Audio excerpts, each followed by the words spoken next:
Inspirai, ó Deus, as nossas ações e ajudai-nos a realizá-las, para que em vós comece e para vós termine tudo aquilo que fizermos por Cristo nosso Senhor. Amém. Na segunda consideração aqui do livro de Monsenhor Tihamer Totti, a Igreja Católica, da editora Magnificat, conferência número 4, a Igreja de Cristo é católica. Então nós vimos na conferência anterior como que nós podemos e devemos considerar a Igreja de Nosso Senhor como sendo universal ou para todas as nações, ou católica. Agora, o que significa a catolicidade da Igreja? Então, este é o ponto que vamos considerar a partir de agora. A verdadeira Igreja de Cristo é católica, quer dizer, não está presa a tal ou tal determinado lugar do mundo, nem está limitada a tal raça ou a tal classe social, mas conserva-se acima de todas as classes, de todas as raças e de todas as nações, e assim é feita para todos os homens. São Paulo assim exprime a este respeito. Não há mais nem grego, nem judeu, nem circunciso ou incircunciso, nem bárbaro ou cita, nem escravo ou homem livre, mas Cristo está todo em todos. Cristo está todo em todos. Colossenses capítulo 3, versículo 11. Só pode ser a verdadeira Igreja de Cristo a que é católica, como Cristo, que está todo em todos. Isto é, a que se acha no mundo inteiro. As palavras do Salvador indicam-no claramente, quando ele disse: Ide, ensinai todas as nações. Não pode, pois, ser a verdadeira Igreja de Cristo a que se dirige somente a uma ou outra raça, a que se limita a territórios determinados, porquanto a verdadeira Igreja de Cristo deve achar-se em todos os pontos do globo. Entre nós, esta catolicidade existe realmente, pois a nossa Igreja é capaz de satisfazer plenamente as necessidades religiosas de todos os tempos, de todos os povos e de todas as civilizações. Deus deu à nossa religião a capacidade e o poder de tornar-se católica. Mas é a nós que incumbe, por um trabalho missionário que visa a nossa própria formação espiritual, bem como a vantagem e o proveito dos outros, a tarefa de realizar essa possibilidade. A nossa Igreja é católica, isto é bastante rica em bens espirituais para se tornar a pátria espiritual dos indivíduos, de todos os povos e da humanidade inteira. Ela faz recrutas sem empregar a força. Adapta-se sem nada abandonar dos seus princípios. E em toda parte, onde pode desenvolver a sua atividade, cria uma atmosfera vivificante, em que desabrocham as flores da mais alta humanidade e do ideal moral mais belo. Essa plenitude de vida e essa força de expansão, que devem ser a consequência da catolicidade, sempre foram as características da nossa Igreja. no passado e no presente, a sua preocupação e o seu cuidado mais caro sempre foram pregar a doutrina de Cristo até os confins do mundo e a força de atração que irradia dos dogmas e ritos da nossa santa religião. Nenhuma raça, nem civilização alguma puderam opor barreiras. A Igreja Católica não pode sufocar em si essa força de expansão. Perpetuamente ativa, ela é movida pelo santo desejo de distribuir aos povos cada vez mais o tesouro da verdade cristã que os fará felizes. Esse instinto missionário, essa convicção de possuir a verdade, são as provas de que vive realmente nela a ordem de Cristo. Que ordem? Ide, ensinai a todas as nações. Seria agora mister contar toda a história da propagação do cristianismo para provar a minha afirmação. Mas quem, numa breve instrução, poderia empreender o resumo dessa soma de sacrifícios, de dinheiro e de vidas, desse heroísmo e dessa abnegação, desse sangue, dessas lágrimas e dessas privações de que se compõem os 20 séculos de atividade missionária da Igreja Católica? Afora Deus, que tudo sabe, quem saberá? Quantos sacrifícios sobre-humanos foram precisos até que as hordas selvagens das invasões bárbaras curvassem a cabeça orgulhosa ao jugo suave de Cristo? O que não custou a São Patrício a conversão da Irlanda?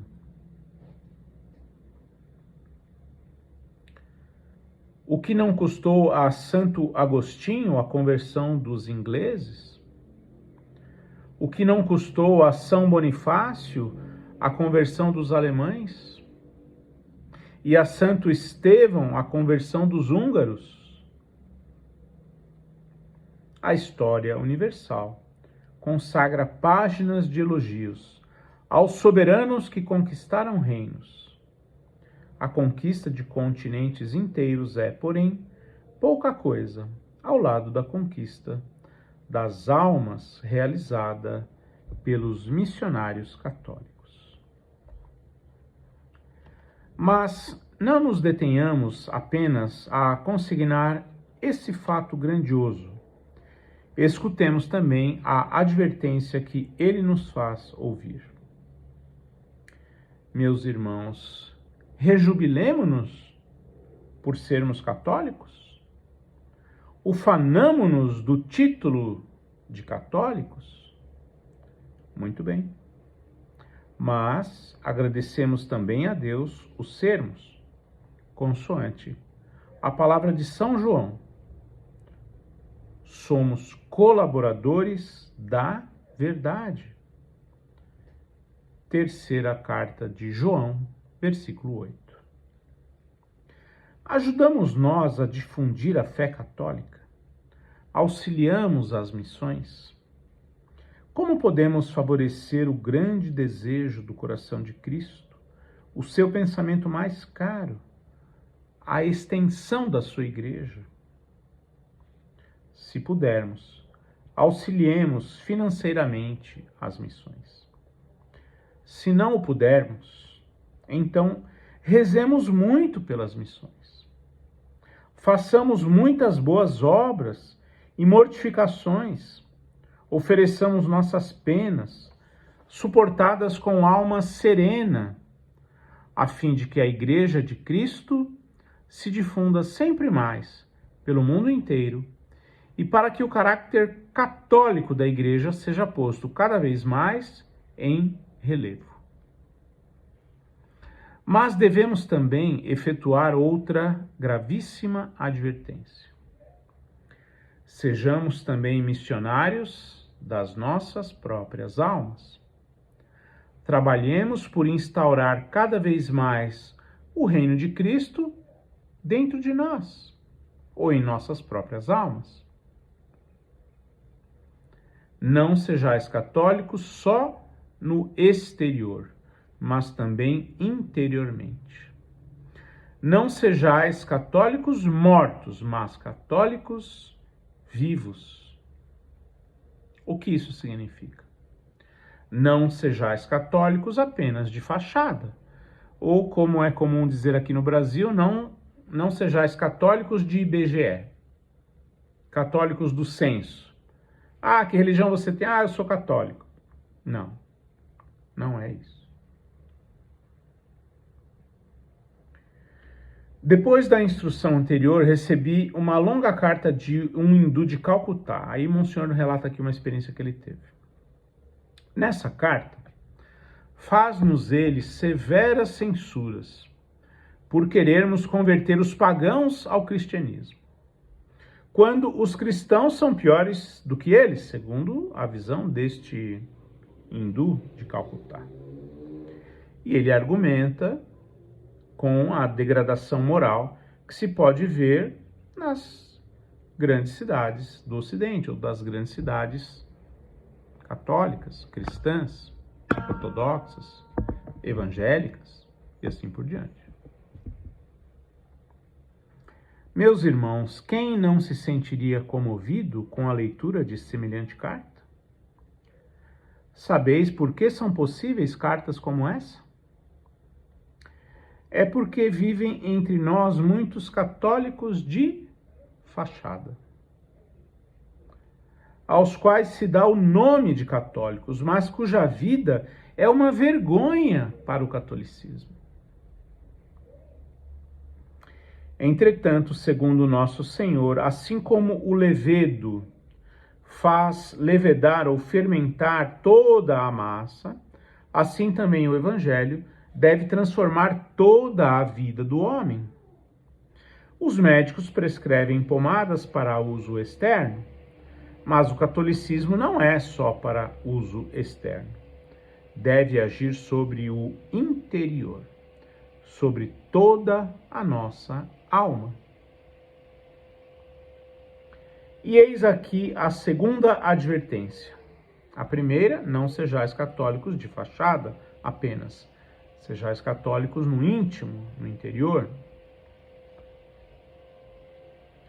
A segunda advertência, não sejais católicos mortos. O Apocalipse fala-nos de um estado em que os cristãos julgam viver, quando na realidade estão mortos.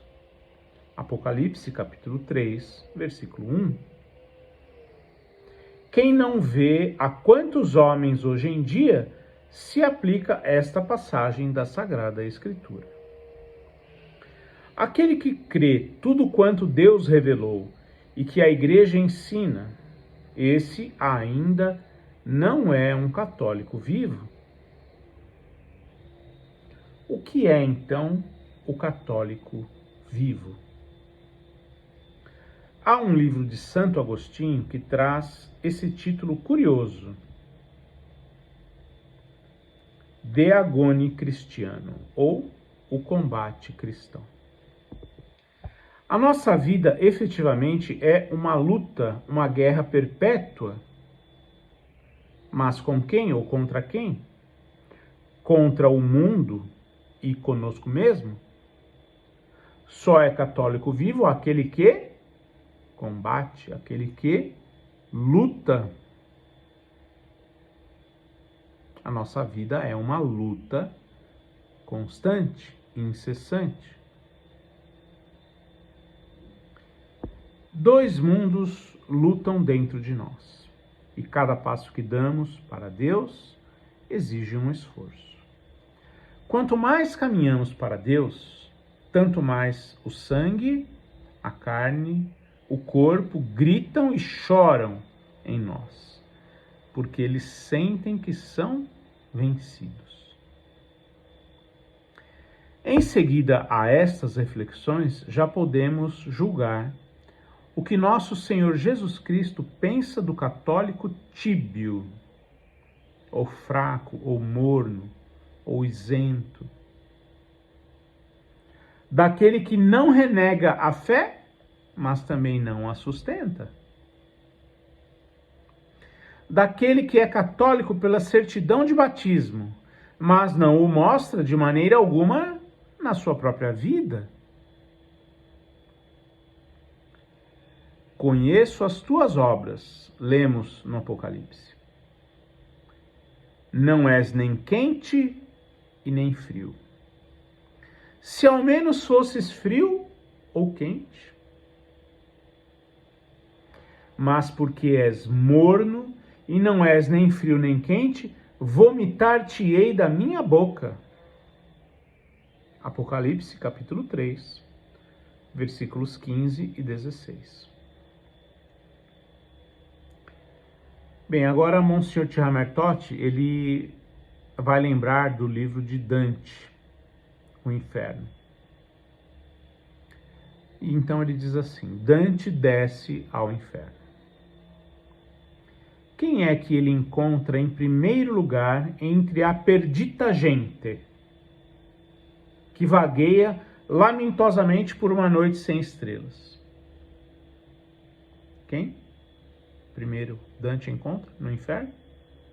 Os anjos que ficaram neutros quando Lúcifer, ou Lucifero, aquele que carregava a luz, se revoltou contra Deus. Veja o raciocínio. Esses anjos, eles não foram infiéis a Deus, não. Mas também não se colocaram ao lado de Deus. Eles ficaram isentos, neutros, em cima do muro.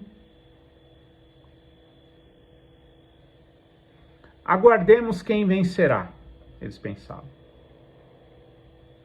E Dante coloca-os em primeiro lugar no inferno.